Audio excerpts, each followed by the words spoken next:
ఇచ్చిన మాట ప్రకారం రైతులకు రాష్ట్ర సర్కార్ రుణమాఫీ చేసింది. లక్షలోపు రుణాలను ముందుగా చెల్లించింది.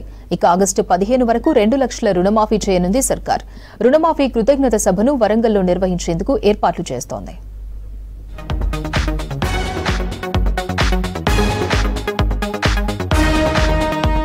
రాష్ట్రంలో రుణమాఫీ సంబురాలు కంటిన్యూ అవుతున్నాయి. రికార్డు స్థాయిలో ఒకేసారి రుణమాఫీ చేశామని చెప్తున్నారు సీఎం, మంత్రులు, కాంగ్రెస్ నేతలు. అసెంబ్లీ ఎన్నికల ప్రచారంలో భాగంగా 2023 మే 6న వరంగల్ జిల్లాలో రైతు సంఘర్షణ సభను నిర్వహించింది కాంగ్రెస్. ఈ మీటింగ్ లో రైతు డిక్లరేషన్ రిలీజ్ చేశారు ఏఐసీసీ అగ్రనేత రాహుల్ గాంధీ. అధికారంలోకి వస్తే రైతులకు ఒకేసారి 2 లక్షల రుణమాఫీ చేస్తామని హామీ ఇచ్చారు. ఇచ్చిన మాట ప్రకారం ముందుగా లక్షలోపు రుణమాఫీ చేసింది రేవంత్ సర్కార్. ఈ నెలాఖరులో 1,50,000, ఆగస్టు 15 లోపు 2 లక్షల రుణమాఫీకి ఏర్పాట్లు చేస్తోంది ప్రభుత్వం.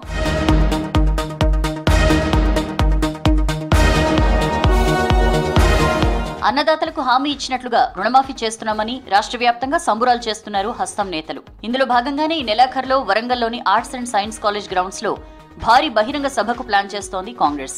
మీటింగ్ కు రాహుల్, ప్రియాంకతో పాటు ఏఐసీసీ చీఫ్ మల్లికార్జున ఖర్గేను ఆహ్వానించాలని సీఎం రేవంత్ రెడ్డి భావిస్తున్నారు.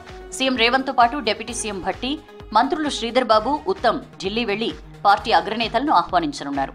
రాష్ట్రంలో ఇప్పటి వరకు అమలు చేసిన గ్యారంటీలతో పాటు రుణమాఫీపై ఏఐసీసీ పెద్దలకు వివరించనున్నారు. రుణమాఫీతో పాటు సంక్షేమ పథకాల అమలు కోసం 60,000 కోట్లు ఖర్చు చేశామని అంటున్నారు నేతలు.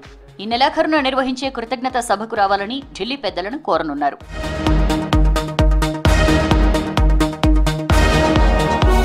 రుణమాఫీ ఘనతను ప్రజల్లోకి విస్తృతంగా ప్రచారం చేయాలని కాంగ్రెస్ భావిస్తోంది. గతంలో సోనియా గాంధీ ఇచ్చిన మాట ప్రకారం తెలంగాణ రాష్ట్రాన్ని ఇచ్చారని, వరంగల్ సభలో రుణమాఫీ చేస్తామని రాహుల్ చెప్పినట్లుగా చేశామని ప్రజలకు వివరిస్తామంటున్నారు.